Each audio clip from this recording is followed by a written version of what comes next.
Bien chers amis de Café Évangile, quelqu'un lui demanda, « Seigneur, n'y a-t-il que peu de gens qui soient sauvés ?» Jésus leur dit, « Efforcez-vous d'entrer par la porte étroite. » Chers amis, ces paroles du Seigneur que nous venons d'écouter dans l'évangile de ce jour, et comme c'est l'habitude de l'Église à la fin de l'année liturgique, viennent réveiller notre attention sur la nécessité de travailler constamment au jour le jour en vue de cette rencontre effective et affective avec le Seigneur. Qu'est-ce que je voudrais dire par là? Il y a des gens qui pensent que la vie chrétienne se limite seulement à des actes concrets qui se posent. C'est-à-dire que beaucoup de gens pensent que c'est une garantie d'être baptisé. C'est une garantie d'être chrétien, que c'est déjà fait. Une fois que je suis chrétien, c'est-à-dire j'ai reçu le baptême, j'ai fait ma première communion, j'ai fait ma confirmation, je suis marié par l'église, je suis ordonné prêtre, je me suis consacré au Seigneur dans la vie religieuse. On pense que c'est déjà une garantie, que c'est déjà fait.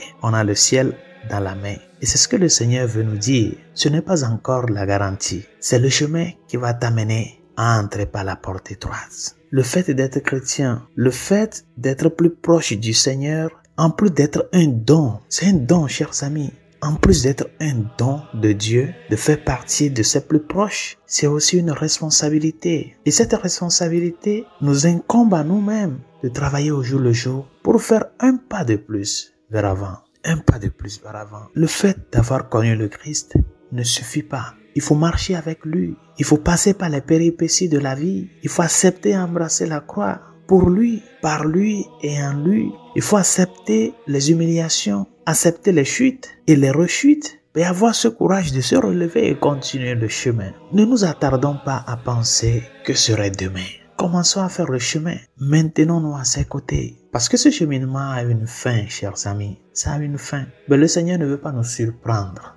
C'est pour cela que tout ce que nous vivons dans la vie chrétienne, c'est déjà une préfiguration de ce qui sera cette finalité-là de la rencontre avec le Seigneur. Par conséquent, chers amis, n'oublions pas qu'il nous reste beaucoup à faire. Beaucoup à faire. Nos états de vie ne nous garantissent pas déjà le royaume de Dieu. Tous les jours que tu te lèves, que ce soit une opportunité que le Seigneur te donne de faire un pas de plus, un pas de gratitude, un pas d'humilité dans le service, un pas de savoir que tu as déjà reçu et que maintenant c'est à toi. C'est ton devoir d'être reconnaissant envers lui. Et un pas d'apprendre aussi à dire merci au Seigneur, même dans les moments de difficulté. Vous savez, la logique de la vie chrétienne est différente de la logique du monde. Ce n'est pas que quand les choses te vont bien, c'est en cela que seulement Dieu est avec toi. Nous devons sortir de cette logique-là. Nous devons sortir de cette logique. Même dans les moments où tout est noir, chers amis, il est l'Emmanuel, Dieu avec nous. Il ne peut se renier à lui-même. Il est avec toi. Mais ces moments de difficulté aussi font partie de la vie humaine. Par conséquent, ce n'est pas étrange que la croix vienne sur nous. Ce n'est pas étrange que nous tombons malades. Ce n'est pas étrange que nous subissons des moments de problèmes économiques.